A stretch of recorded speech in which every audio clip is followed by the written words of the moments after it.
Hello दोस्तों, राधे राधे। हम सुनाने जा रहे हैं आप सबको एक नाच गीत। कैसे लगे कमेंट में ज़रूर बताना। दर्द भरा नाच गीत।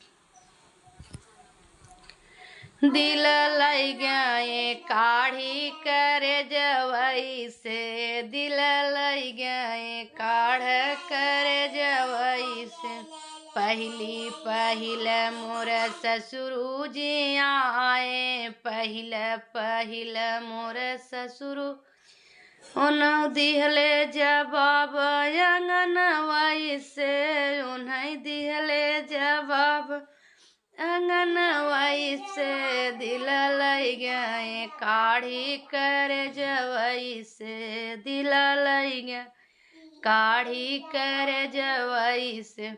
दूसरी पठौनी जेठ मोरे आवई, दूसरी पठौनी जेठ मोरे उन्हें दिहले जवाब दरवा जवई से, उन्हें दिहले जवाब दरवा जवई से। दिल लई गए काढ़ी करे जवई से, दिल लई गए काढ़ी करे जवई से।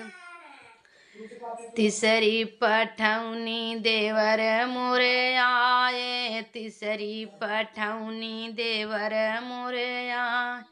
उन्हें दिहले जवाब ओ सरवई से, उन्हें दिहले जवाब ओ सरवई से। दिल लई गए काढ़ी कर जवई से, दिल लई गए काढ़ी कर जवई से।